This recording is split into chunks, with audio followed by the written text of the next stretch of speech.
LOU2RETRO here, and I'm getting Windex because they are forcing me to clean the bathroom. And I'm Big Louie. He's not going to be in this video for very long because it's a lot more hands-on stuff, and he's got other stuff going on. So I have to give a tool that I borrowed from my friend Hooper back to him.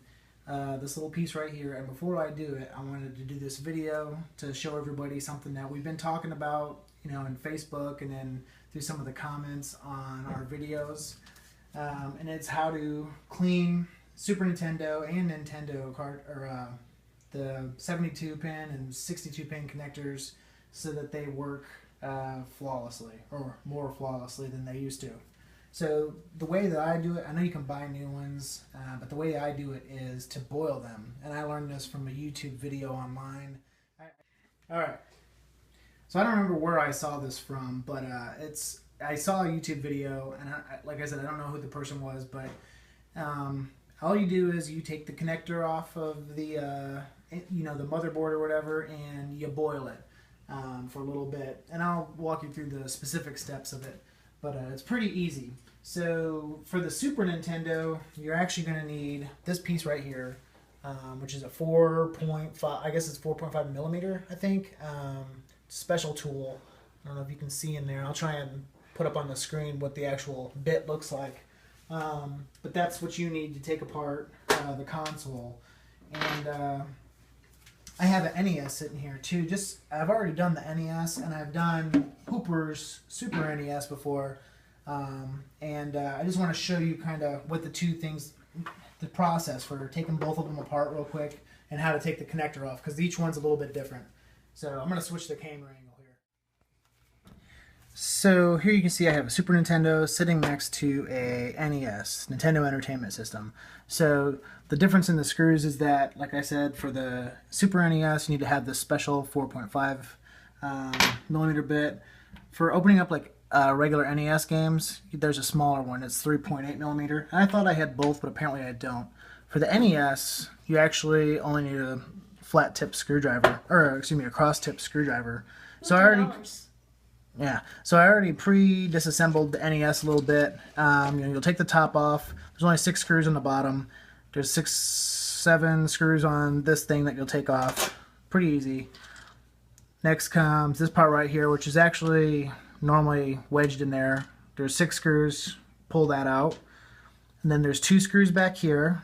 Pull that out. And this piece right here is the 72 pin connector, which may or may not slide out easily, but that's it. Looks pretty easy, right? So that's that. Let me do the Super Nintendo here so you can kind of see the difference. Yep, to add the flavor to the stew. You can hear Louie in the background there. Yep. So once you get that part With off, my $10. you're going to want to take this out. This is the eject button. Now I've heard there's a couple different types of Super Nintendo 62 pin connectors. While you're doing this, I've already started the water boiling, so you might want to go ahead and do that while you're taking apart stuff. Just keep an eye on it. I had already pre-taken out the screws for this. There's a couple screws here for the power as well you're going to have to take off to get to this thing. So here's the, I guess it's a 62 pin connector, I want to say it's called. So this thing just pops off the same way. And you can see it's kind of inverted. This one's made more of plastic. This one's made more of metal. But it's the same process that we're going to do to boil these and get these working again. Essentially, you're just going to drop them in the boiling water, leave them sit for 5 minutes, take them out, take an old cart. I suggest Madden 97. And you're going to, pop it in there about 10-15 times, and that loosens up those pins inside of there. And then you're going to actually boil it again for another 5 minutes, take it out, shake all the water out, and then just sit it there to dry for about an hour or so. Hour's usually fine. You can let it set overnight if you're scared about this, but after you do that, you just put it back together, and it works good. And for the NES, you're going to notice that as soon as you stick the game in, you didn't have to press it down. It's going to work every time. And a note when you're putting this thing back together, because I probably won't show you how to put it all back together, but when you're putting the NES back together, make sure you don't or screw this part down too tight, or it's going to be very difficult to get your games to push down like that. So, especially these front connectors. So, let's go over to the boiling part now. Okay. Alright, so here is the boiling water. You can see My new shirt. Here's little Lou with his new shirt. And my new glasses from His Chuck new E. Cheese. glasses from Chuck E. Cheese. Pretty sweet, dude. I used to have a pair of those. Alright, so essentially just drop your connector in there. And of course, it's not going to fit in this. I need a different thing here. I already tasted it. So, as you can see there, I didn't think ahead and I grabbed the smallest pot we had to boil these things, and that's not going to fit in there. So make sure before you do this that you've gotten the right size pot. It doesn't have to be very deep, but what they do suggest is that you use distilled water only for this, because there's all kinds of minerals and stuff like that that it's in regular tap water or drinking water. See, just distilled water. I love this water. This is the water I always drink. I'm Yep. going to get a glass of it right now. So as you can see, it's in there. 8:45. Remember that. 8:45. So 8:50, we're gonna take it out. I just watched the premiere of Gravity Falls. It was awesome. You guys should check it out. Season 2 premiere. Yep. And one of the things while we're waiting, one of the ways that we could tell that the SNES wasn't working very good and we needed to do this was that when you put a game in sometime, not so much ours, but my friend Hooper's, when we got his, it wasn't always working. You'd have to tilt it back or tilt it forward to get it working. Same thing with the NES. You'll notice that when you stick your carts in, sometimes some people have to tilt them to the left or the right a little bit. They jam on them certain ways. Another good indicator that your SNES needs this is if you have a Super Game Boy. You put it in, and either it's not even seeing the little startup screen, or your games aren't reading very good. It might be a good indicator that you need to do this. So we'll come back here in just a couple minutes and show you the middle part. Wait, hey, come here.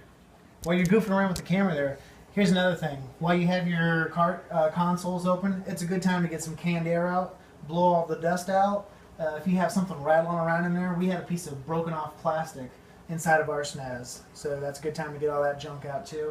If you have Q-tips and rubbing alcohol, you can go, or isopropyl alcohol. It's a good time to clean all that junk up. If you've ever spilled Coke inside of your SNES or your NES, also good time to clean all that stuff out. This is really delish. All right, so it's been about 5 minutes. So what I like to use is just tongs of some sort, and I have these rubber claws or whatever. You don't really need this because after you take it out for a minute, it's not really that bad. So you're gonna take it out. Can you get the game for me, the Madden? Just kind of, give it a quick pat down dry there. Whoa. It's good.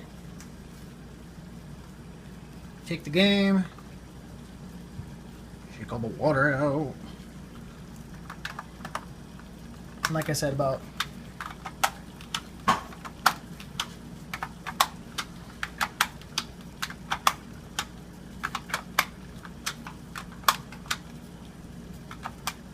kind of molds it. It's like forging. It's like forging an orc sword. And I think there's different, some cartridges have different pinouts to get the sides here. So I guess you'd want one that normally would do all of the pins. I'm not particularly using one of those right now. So, but you're going to want to use a cart that's not all that great. You don't want to use your Zeldas or your Mega Mans in there. And that's all you got to do there. And then drop it back in for another 5 minutes. Yum, yum.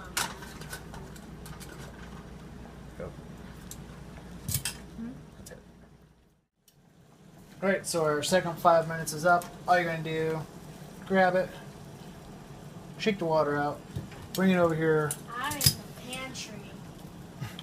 bring it over here, put on your towel, try and shake all the water out you can, pat it dry, make sure and turn your oven off. And now is also a good time to if you had whatever cartridge you used, to go ahead and make sure, you might want to open that up, get all the water out if it had water dripping in there. And like I said, wait about an hour or so, and then we'll put it all back together. Alright guys, so we got it all put back together now, and we're going to test it out. I have Zelda in there, which, just to tell you the truth, I actually did test it out already, and I know it's going to work. So, power it back on. Don't look at our crazy cable mess back there. We still have to zip tie those all up. And it works good.